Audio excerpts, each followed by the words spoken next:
Hey guys, welcome back to DR Sports, another edition of the Transfer News Live at 5 show. We love bringing this show to you. We hope you're enjoying it at home across the transfer window, so show us that. On entry, smash that like button. Get any comments in that you've got for us. We can answer your questions and obviously go through the latest today. And subscribe to the channel already.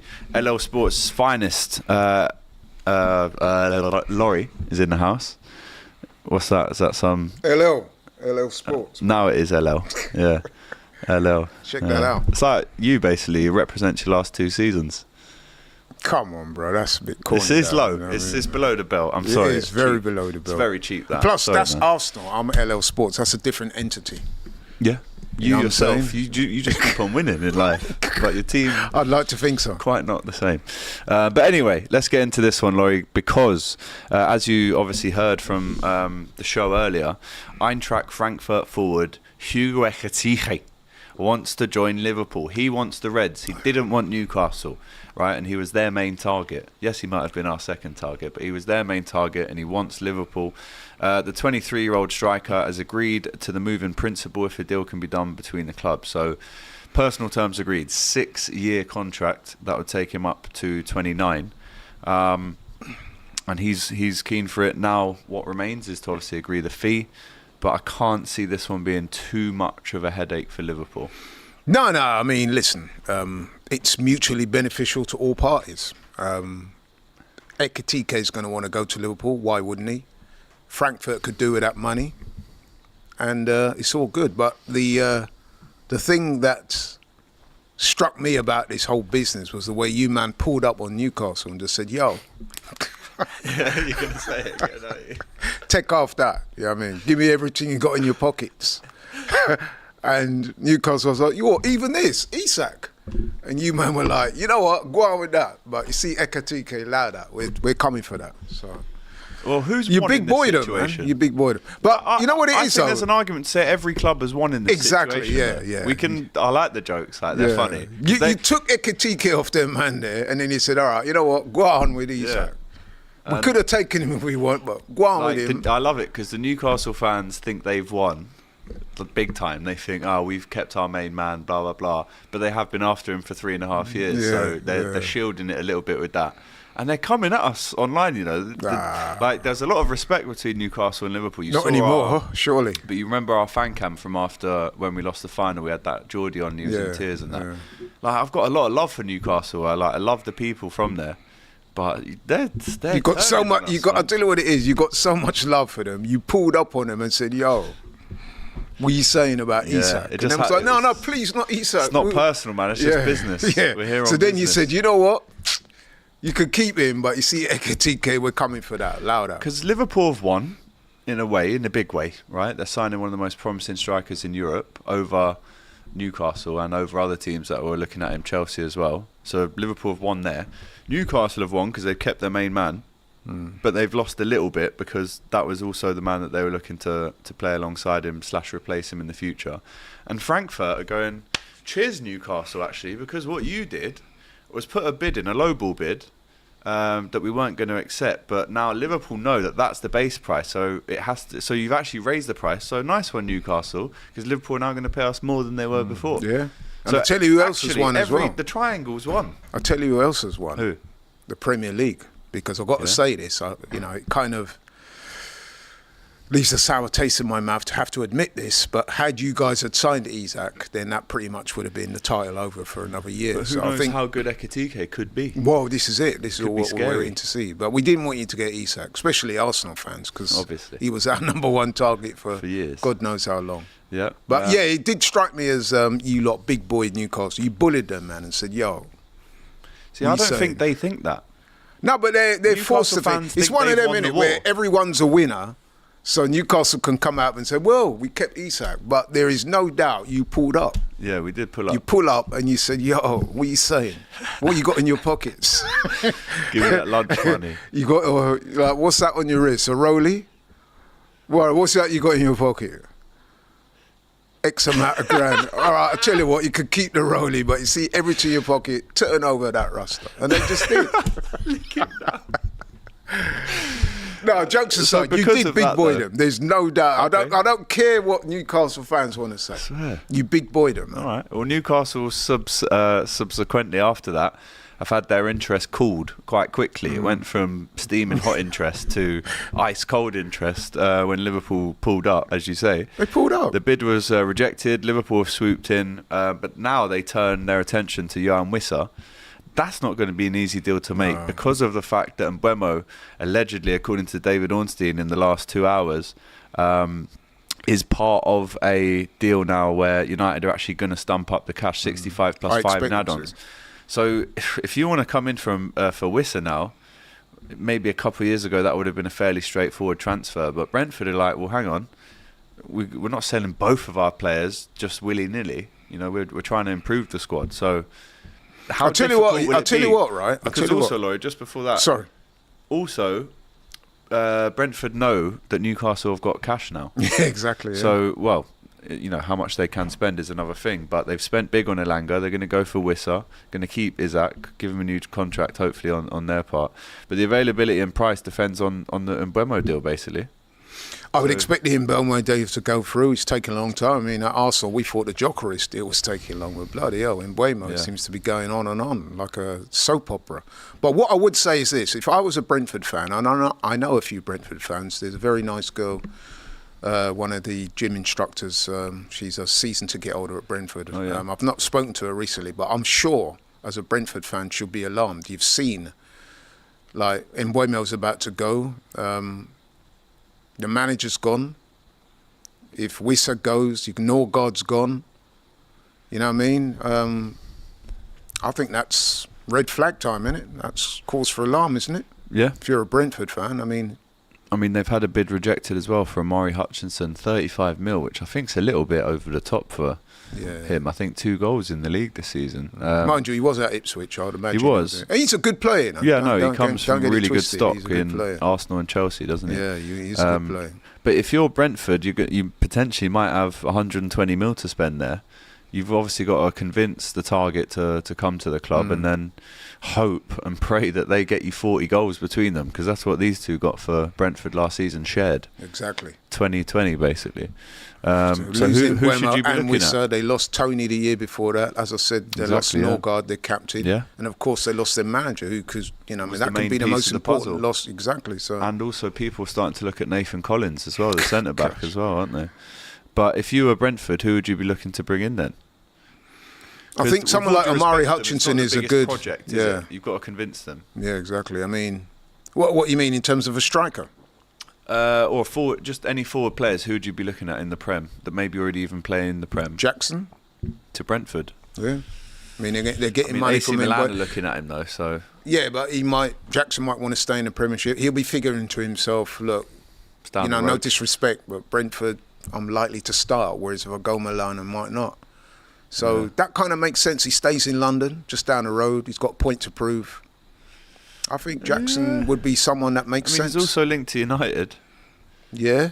I think wages-wise, he'd rather go there. But could United afford him, given their current Is there financial travails? Maybe. What about... If I was Keith Andrews at Brentford, you need a striker, don't you? Because Mbeumo's going. Like I said, they lost Tony the year before that. Goals are the things that keep you in the Premier League. Make no mistakes. All right, having a good defence and stuff like that, but you need somebody that can get goals. And now I'm not saying that Jackson is the most prolific, but he will probably get double figures for Brentford, wouldn't he? I'd have thought. Yeah, he should do. What Given about the more right left field support one? cast? Jamie Vardy for Brentford. Yeah, I think Jackson's probably a better fit. I think Jackson, they won't be able to get Jackson. Yeah, yeah. I'm thinking more of like... But they've got money, though. They've got money to spend. They're getting the Mbeumo money. If they sell Wissa, they got the Norgard, what was that, 15 mil? Calvert-Lewin? Nah, Calvert-Lewin. Well, let us know in the chat, who should Brentford actually be going in for? If they have got some cash to spend there and obviously bolster that attack if they do lose their best 2 players by far last season in Mbeumo and Wissa. So let us know how that one ends if you can. On Manchester United, with that improved bid for Mbeumo of 65 plus 5 in add-ons, Nicholas Jackson also linked with Chelsea. Can play left wing and striker. 19 goals and assists last season, which isn't to be sniffed at. Left wing. No, definitely not left wing. But definitely. I guess that isn't to be sniffed at, the 19 GA. But at the same time, the eye test is the eye test. If you go in as a number 9 striker for Manchester United, and in a few weeks, if it's not going well, it can be very tough to turn around, as we know. But Matisse on the show today said he's better than people think he is. So United maybe don't snuff at it. Listen, number one, I don't think United are entitled to turn their noses up at Nicholas Jackson, because for me, I don't know what you think, Alex, but he's an improvement on what they got. He's better than Højlund, and he's better than Xerxes. No, he's comfortably better than those guys. Yeah? Yeah, I think so. And I he wouldn't offers... say comfortably. How many goals did Højlund get last season? 4.5 out 2, of 10. 3... Højlund. I'll have a look. If that. I mean, he went months and months without scoring a goal, this guy. Wow, 4 goals. 4 goals. That's not very good, is it? Let's be honest. It just doesn't look to me like a good finisher. No, he's not. Every He time works I've seen hard, him, I'll give he's him that. devoid of confidence, isn't he? He works hard, but unfortunately, strikers are not judged by how hard they work. It's how many goals they get. And he's still only 22 as well. But Jackson's only about 23. How many goals did Jackson get last season? At least double that, I would have thought. I would hazard a guess. 12? I don't know it yet. I'll go 12. I'll go 9. 10. 10, okay. Well, he got double figures. He's 24. Just turned 24, in all fairness. But I don't know. Manchester United fans. I could when you saw these envision, links, what if did you think? if say United got Jackson, I would say they might want to pair him up top with Cunha. So Jackson would do the heavy lifting, because he's big, strong, he's quick, and he can, he'll trouble defenders. And then you get Cunha, he will be lurking around in that sort of advanced role, advanced number 10, if you like. Yeah. Picking up the scraps, shooting, scoring, you know what I mean? And Jackson would be the foil. What do you reckon? Yeah. Rather than Jackson having to be that main reliable source of scoring goals. That's not really him. So who would their starting what would their formation be? But also, because you've got Ahmad, you've got Mbeumo trying to come in, Cunha, they're looking at Jackson. I mean, they've got Højlund, they've got Xerxes. Bruno plays in the 10. Who else? Yeah, they might have to tinker with their Sancho's formation still there, a little bit. Rashford's still there, Garnacho's still there. Jeez. Yeah, so they would have Probably options. More. But they've got to sell about 4 or 5 before exactly. they do anything, right? Chris in the chat says, come on, Laurie. Yes, he's had a bad season last season, but look how many goals he got in his first season, and look at Jackson arguing and throwing a fit when people don't pass to him. Man United don't need that anymore. That's also true. There are question marks against Jackson's maturity. I mean, who can ever forget that ludicrous incident with him and Arsenal inbound Madueke arguing over a penalty when Chelsea about 4-0 up against Everton last year. Remember that? I do. That was one of the most undignifying things I've seen in the Premier League. Who actually took the pen in the end? Well, Cole Palmer did. Oh, because right. if you remember, Conor Gallagher, who was the captain at the time, just pulled rank and said, yo. Give me And the even ball. then, Madueke was trying to take the ball of Conor Gallagher. Oh, that was a real... And that's No, what you no. might have next season. He won't be doing that, Arsenal, I'll tell you that. You never know. He will be told straight, you're not taking penalties. That's Saka's role. And if it's not Saka, it'll be Odegaard. You know what I mean? Yeah. It's interesting that this one comes around at a time when Liam Delap and João Pedro have started well at Chelsea in their Club World Cup. Do you think that if Nico Jackson almost, let's say he scored 20 last season, would they have actually bought 2 strikers this season? Probably not. And he got sent off on, was it the last day of the season? He's got a discipline problem because he's not mature. I've said to Kenya, shout out to Kenya, who works obviously on the channel, and I said I'm not meaning this to sound particularly insulting, but it's almost like Nicholas Jackson is a man-child. You know what I mean? Right. He's a child in a man's body. He's still trying to figure things out, and so some of his decision making. Again, I know that sounds disrespectful, but I'm really trying not to be. He lacks maturity. He lacks his decision making. And when I say that, I'm not just talking about on the pitch. I'm talking about the way he conducts himself on the pitch and off the pitch as well. He just seems like a person that's not fully mature. He needs the right people around him. I don't know who he's got around him. Yeah. But somebody to straighten him out and say, look, man, you know what I mean? Because, that's sending off in the World Club Cup. I mean, come on, bro. I mean, that was absolutely ludicrous. And he got, am I right in saying he got sent off towards the end of the Yeah, like that as well. Yeah, I think once you show that more than once, plus you're missing big chances, exactly. plus you're not offering much. How many times as well, we talk about decision making, have you seen Jackson like through on goal and he's made the wrong decision? There was an opportunity, I think it was in the Club World Cup, wasn't it, when he could have squared it to Cole Palmer. Yeah. And he tried to go on his own. Poor. And that was so ridiculous. Again, like, wrong decision. But having said that, I don't think he's a shirker. I think he does work hard. I do think there is a player in there, but I just think that it's almost like his mind is not catching up with his body. You know what I'm saying? So he leaves, we think, maybe goes to Manchester United, but staying on United. Juventus allegedly interested in Sancho, and Rashford. Where do you think the United deadwood kind of ends up here? Because it's those two. It's Garnacho, Malacia, Anthony, who has got a big asking price. I think they want at least 55 mil for Anthony. Plus probably a few others could be chucked in there as well. Forgot to even mention Mason Mount earlier as well. I know he's more of a midfielder, but he can play out wide as well. So, jumble sale. I mean, if you're a team that is interested in any of these players, surely you just wait and frustrate United and chuck a cheeky little low ball bid offer in the last week of the window when it's almost too late for any other big clubs to come in for you. I think the problem with those guys is how much they're prepared to lower their wages. That's it. You know what I mean? And it would appear, so for example, we heard that Sancho could have gone to, was it Tottenham, was it? Yeah. But he didn't want to lower his wage demands. You know what I mean? Which I thought was a little bit... You got to humble yourself? Yeah, man. Like, you were that guy at Dortmund. You came to United with a big reputation. It didn't work out for whatever reason. I'm sure he will. There's two sides to every story, but at the end of the day, it ended badly. You've gone to Chelsea. You flattered to deceive there. You know what I mean? You're surplus to requirements there. So at some point, you've got to humble yourself and say, you know what? I need to take stock, rebuild myself. You know what I mean? Because at the end of the day, I would hope that a guy like Sancho with his talent, he'll be still hoping that there's an outside chance that he could get in the England team and possibly play in the World Cup. That's what you would have, you know what I mean? Yeah. You would have thought he still has those ambitions. Now, in order for him to get anywhere near that, he's got to be playing and got to be playing regularly.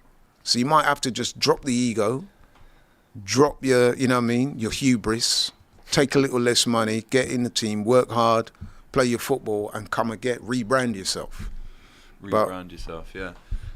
So, again, let us know in the chat. Maybe we put a poll up. And that goes for Rashford as well, by the way. Yeah. In fact, it goes for all of them. Yeah. It goes for all of those aforementioned 5 players. Yeah. Anthony maybe as well might have to drop his wages to get a big team too. Aston Villa, talking about Garnacho, I mean, we just mentioned him there. This is according to the Times. He did wear that Villa jersey, didn't he, on holiday in the summer. Would this be a good move for all parties involved, do you think? I think so. And I think actually, it's worth by exploring. wearing that shirt in the summer on holiday, has he almost forced this to happen? Yeah, you could almost see Garnacho, if Villa do sign him, at a press conference saying, you know, I've always liked Villa, you know, they've always been one of my favourite teams. Right. You know, when I wore that shirt, it wasn't just because of Marcus, it's because I'm a big admirer of what they're doing at Villa. You could almost see him saying something like that, couldn't you? Yeah. But listen, Garnacho is a very talented player. I happen to believe he's a very talented player. Again, there's a maturity issue there. Some of the decisions or lack of decision making is palpable. We've seen that. But if he can go to the right club, you would imagine a guy like Unai Emery sitting down and tell him what the expectations of Aston Villa and what his expectations of the player are. He can, because he as well, he would probably want to be in that Argentina team to play in the World Cup, surely. Yeah. So again, you need to be playing football. You need to be playing at the highest level regularly, scoring goals, enjoying your football. Villa could offer that because they're a good setup. 100%. Villa might look at Jackson. If they lose Watkins. If they lose especially. Watkins, yeah. Yeah, he's almost having to rebuild again this summer, Unai Emery, with the forwards. He had Asensio, do you remember how good he was last season? Rashford, both on loan. Couldn't make any of those permanent. It was never really a realistic option. Asensio has now gone to Fenerbahce, I think. Once Villa didn't attain Champions League football, you always knew that Rashford wasn't going to stay there.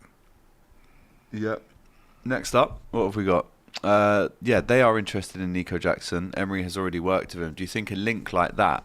Is that Villarreal? Yeah. Yeah. Do you think a link like that... Because, struggling strikers, they go to Mourinho and he gets the best out of them and turns them into superstars. Emery, I think, does have that connection with players if they've been in a successful team with him. Maybe not the PSG or the Arsenal, but with his Aston Villas, with his Villarreals, he overachieves with them. So they really believe in his mantras and they'll run through a brick wall for him. Could he be the one that actually revives Nico Jackson's career? And could well be. Could that be a link that maybe they're working on?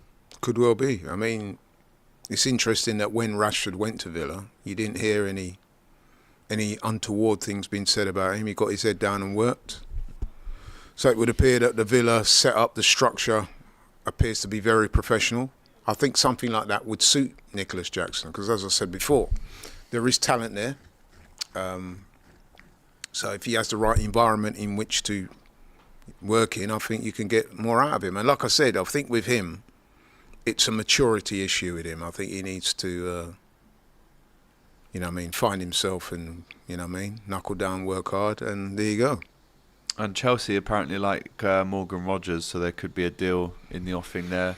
But I wouldn't see where he plays. Yeah, and why would Villa want to let him go? He's been one of their best players. Surely they would want, unless they're getting an absolute sack full of money. I don't see why they'd want to let Morgan Rogers go. And they might be getting rid of, I shouldn't say getting rid of, they might be selling Jacob Ramsey to Forest as well.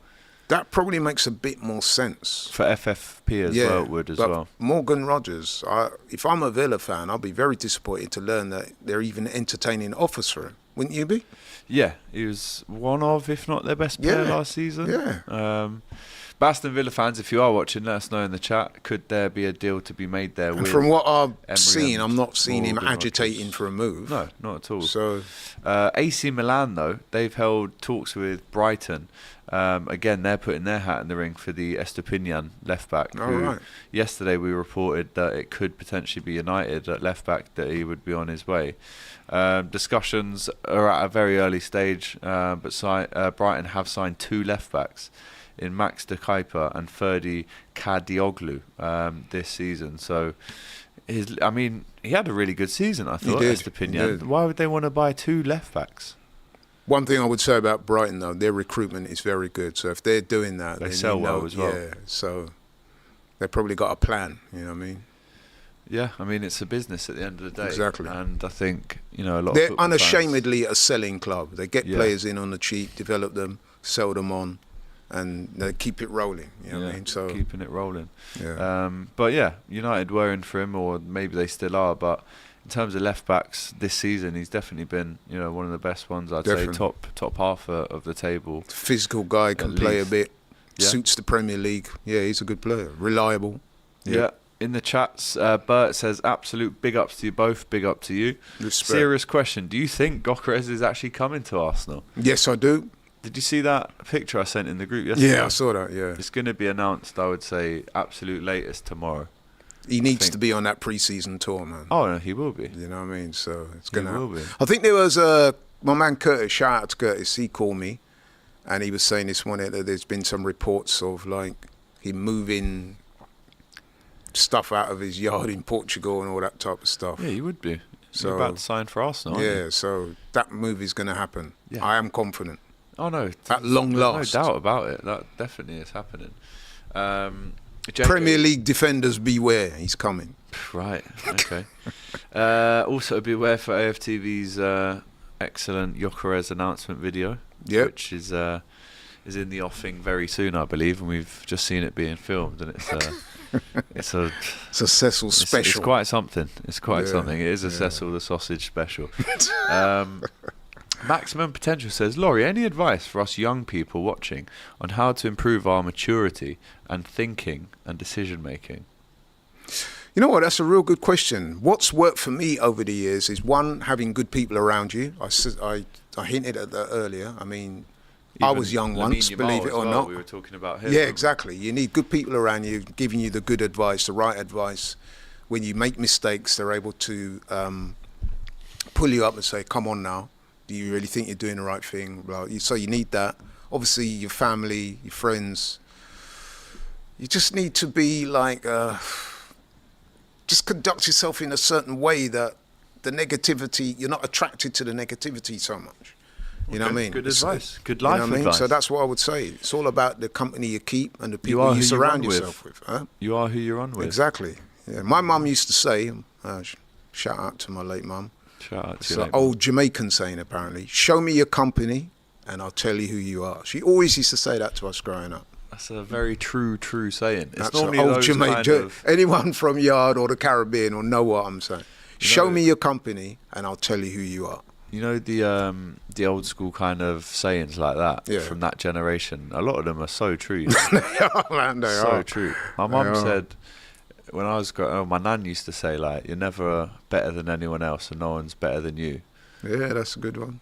So it's just, you know, these little sayings that your nan teaches you or your mum, like, they stay with you, don't they? Yeah, no one is above criticism, no one is beneath praise. There you go. There you go, All that's right. another one. Sausage the Cecil, says Andrew Uko.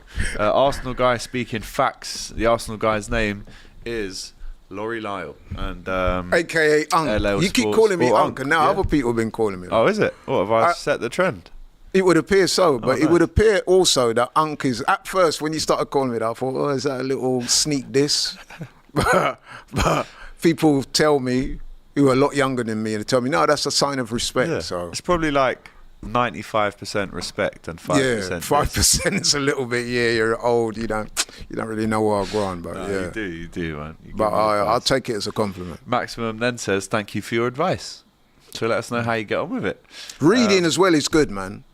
Reading is self-help books help you to focus. There's always exercises in those books that get your Mind straight. mind. And I can attest to that because I'm a big reader and I've read a lot of self-help books and it's definitely helped me.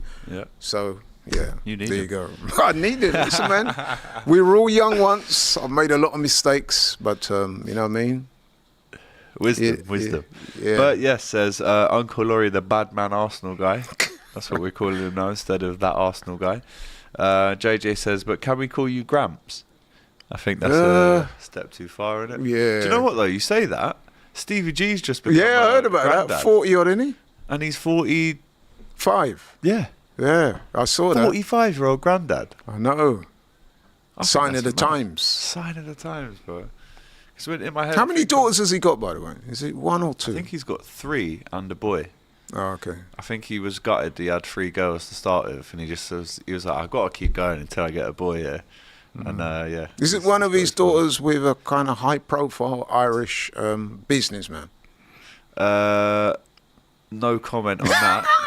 But No, I mean, that's what I I've do been believe reading. she's with. A high-profile Irish Someone. businessman. Is, Okay, we'll go with that. We'll leave it at that. We'll leave it at that. 'cause Yeah. I'm not trying to. But you know where I'm going No, with I that. know where you're Yeah, going, yeah. We'll add reading, says maximum potential. Thanks again. Yeah. In the older times, he would have been a gran at like 34.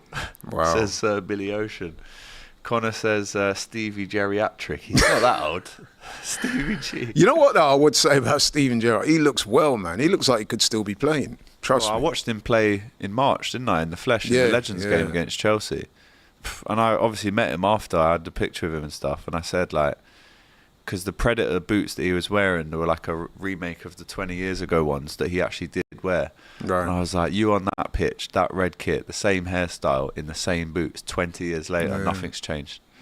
Like, He he looks- was spraying it around. Really? Like, his technique, even as a 45-year-old, Oh, you is never better lose than that. most Yeah, you never current lose that. Premier League You never lose midfielders.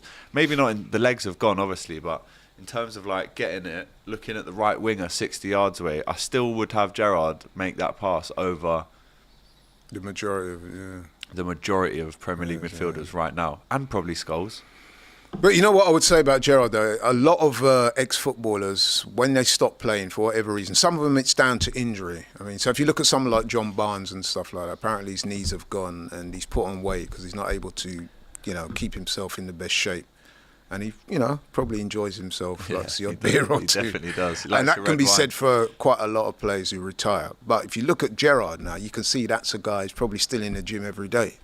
I don't know about every day. I was actually at the airport in Liverpool flying to Ireland the other week, and he was going to Belfast, and he walked past and gave us a little thumbs up.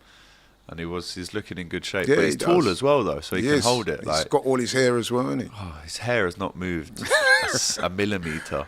Yeah, so he's still... crisp. That's my guy, man. That's my hero. I love that guy. Yeah. Lee Judges, just downstairs, was telling me about the time when he spent 4 days with him in Dubai and they became mates. They watched Liverpool-Arsenal together in Dubai. And he was saying, it's just such a nice guy. Yeah, by all accounts, accounts, that is the case. I've met him twice. Well, that's good.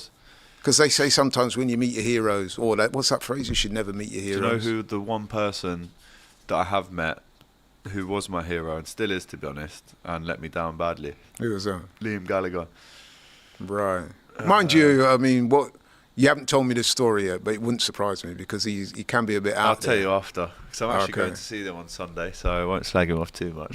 I'll tell you one that I've met that I was pretty disappointed with. Although, when I met him, he was a little bit disappointing, but that doesn't compare to the stuff he's done since. That kind of pales into comparison. Floyd Mayweather, one of my heroes as a boxer, in this generation anyway, the best. And I've seen him fight a couple of times in the flesh. Agree with you, does he? Probably not. But as a boxer, you know what I mean, he's out there, you know what I mean? But as a person, I met him a couple of times and I was less than impressed. And since he stopped boxing, he's shown a side of him that I really don't like. So he's kind of gone from hero to zero for me. Yeah. But, there's a few like it. There's a few like it for sure that, you meet them and think, oh, that's not great. So Liverpool are looking for the here we go right now from Fabrizio Romano. All that needs to come back now is the agreement of the fee. So let's see what happens and how this one ends. How quickly can it end? I am myself going to Hong Kong next week for the pre-season. Will I see Hugo out there?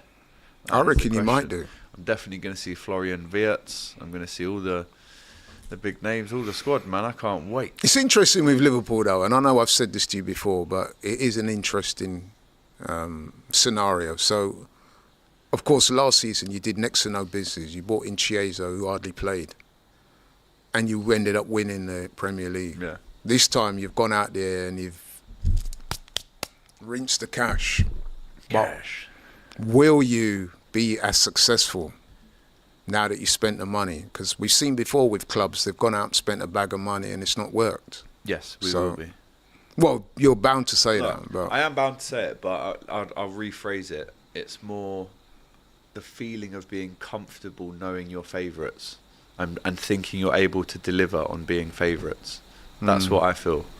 I'm happy and I'm comfortable with the favourites tag.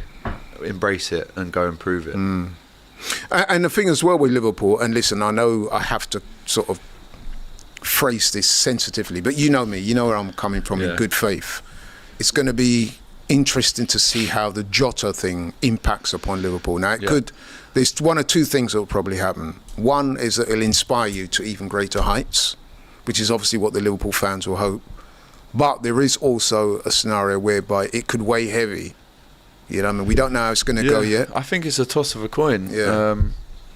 I mean, how badly could it impact them? They're not going to not finish in the top four. It might be, they just about didn't win the league. But looking back to how tragedy has impacted Liverpool in the past, for instance, Hillsborough happens in '89. Liverpool win the FA Cup, lose the league to Arsenal, Michael Thomas. So highs and lows, big time. But then the year after, they go and win the league in 1990. And so much has happened at Liverpool, and it's such a because that was such a devastating tragedy. Upsetting club as well. That it's difficult to put into words how that might affect me. And listen, I've been there. I've had personal. You know this anyway, Yeah, Alex. I do. You know me well. Personal family tragedy for me that at times I was at a real low ebb. So, but then other times I've tried to use that to inspire me in other things. Sure. And So, that's how you should. That's and that's how it should be. Yeah. That, So, yeah. I mean, I guess we have to wait and see. But yeah, that's an interesting dynamic to say the I least. hope and I think that Liverpool use it and harness it in the best and right way, and win the league for Diogo, and overtake Manchester United. And you know, it's to be seen how they deal with it. Yeah. But on the paper right now, with the signings we're making, it's looking scary right now. Yeah. I mean, look at this, right? If you're, let's say, I won't say Arsenal. Let's say if you're a Fulham, right? I don't know why I've picked Fulham. Could be any team. And you're in the tunnel next season, and you look at Van Dijk. You're like that, looking up at Van Dijk, Alisson, Konate, Frimpong, Kirkes, McAllister, Soboslai, Gravenberch, Salah, Wirtz, and Ekitike. And you're thinking, shit, this could be a long afternoon. It's physically, it's quite imposing when you see all the. You're like, where's the weakness on paper? Anyway, let's see how they get on. But on paper, where is the weakness in that team? Plus, the bench, is crazy as well. Yeah, I think you are going to miss Trent. I mean, despite all the any team would miss Trent. But what we're going to do, I think, is we might not get the raking 75-yard passes, the top bins in the free kicks. But what we will do is create chances in a different way. Arne Slot will just tinker with it. You've got such a good option in Frimpong, who I'm so excited to see a bit more of. Yeah. And you've got such a sick option there, like an underlapping. Because Conor Bradley now, although he does stay quite high and wide sometimes, against Preston, what we saw the other day was him getting it off the centre-back and just driving through the middle. And then obviously you've got Salah on the wing, Soboslai's in the pockets, he can take a pass in that position. So there's just options and different types and they'll be football. playing with that confidence and swagger of a team that won it. I mean, they say in boxing, right, they say that when a fighter, I've heard many fighters say this, say when they become world champion or they become a champion, it's almost like their game goes up a level by virtue of them being champions. And the reason for that is your confidence levels. You've done it, you've seen this before, you think, yeah, man, I'll do it again. Yeah, so. And that's the thing, it's, Liverpool have never actually retained the Premier League. So I think if we did retain it, obviously the emotional reasons would be overwhelming and it would be so beautiful if we could do it for Diogo. But it's almost more impressive if you retain it. Oh, 100%. 100%, because you man have got a target on your back. And then if you win 2 in a row, let's try and win 3 in a row. Look at City. Slow down. Let's try and win 4 in a row. Slow down. Get the 5p. No, but you know what I would say about that as well? I know we're digressing off the transfers, but it is a salient topic. So, yes, you're right, a lot of what you said there, but don't underestimate the challenges you're going to face, because we spoke about this earlier on the show when I had that bet with Matisse. Arsenal are like a wounded animal. Bet. That was a funny bet. No, but Arsenal are coming, bro. We are a wounded animal. We hear those taunts coming from across the country about perennial runners-up. Yeah, you always say this, and we're always flattered to deceive. You're seeing the action. But let me finish. You're seeing the energy with which we're approaching this transfer window. They mean business, trust me, right? But we're not the only ones. So City look at the season they had last season. They were very disappointing. They're coming. You got Chelsea, fresh off the back of their Club World Champions. They're desperate to do well. They've spent money as well. So I think that this season here could be very, very competitive. And I wouldn't mind betting as well, Alex, right, that the title will probably go down to the last week. Really? I think it could be. Yeah, and there could be like 2 or 3 clubs in it. I think it's going to be. I mean, listen, Liverpool. Not really our style. Liverpool are the favourites. You would have to make them favourites, especially given the pieces that they've done in the window. Wirtz, it looks like you're about to get Ekitike. You spoke about Frimpong. Arsenal, we're busy. We're mad busy, especially if we can add Eze to Gyökeres, Zubimendi, Norgard, and Kepa. We'll be in there with a shout. And like I said, City have done business. Chelsea are on the come up. So listen, man, it's not going to be easy. Yep. X3 says, lads, how many points do you think Liverpool will finish on, and how many for Arsenal? Let's do a bet for charity. I've done enough bets today. I'll go Liverpool to get 92 points, 93 points. How many did he get last year? 85 in the end. You might have to scale that 93 back a bit, man. I think it's going to be tight this year. Well then. Bear in mind, we've got another 12 months to go. Yeah. What I would say is this, is that you see that 10-point thing last season, that's not happening this season, bro. It should have been so much more in the end. The amount of draws we got at the end of the season. I reckon it could be a point or two at max. Yeah. I'm just going through the socials to see if there's anything else at all in terms of transfers at the minute, and there doesn't seem to be. Mosquera? Like we've crossed everything off. Yeah, I hear that. That's a good signing, definitely actually. a good signing, coming in soon. Alex Crook, the senior football reporter at TalkSport, earlier today claims that preliminary talks between Liverpool and Real Madrid over Rodrigo are believed to have taken place. We spoke about that earlier on in the show. And we've also just heard, allegedly, according to Bild, that Darwin Núñez is a striker option for Newcastle. You know, if they can't get Ekitike, would they get Núñez? Which, in a weird way, I could actually see it working there, but he's not going to be a backup to Isak. No. Núñez needs to go and start somewhere as a striker, so that's just not happening. So let us know where it all ends up when we're talking about Wissa and Mbeumo. That looks to have progressed today. 65 plus 5 in add-ons available. Nico Jackson, does he leave? Garnacho to Villa. Also Nico Jackson potentially to Villa under Unai Emery, who he's already worked with. Morgan Rogers to Chelsea, could a deal be on there? Estepinian maybe with AC Milan. Also players that could leave City include John Stones, Nico Riley, Kovacic, Gundogan. I think Gundogan's just signed a new one-year deal, actually. Sure. Yeah, for decent money as well. Also, Yaya Toure has now joined the backroom staff, and Kolo Toure is well within the first team coaching setup there as well now. So there's a lot to take in, a lot to obviously know.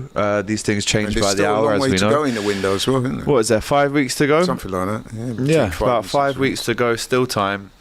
I've never known a window like this, man. Every day. It's actually been very exciting to cover.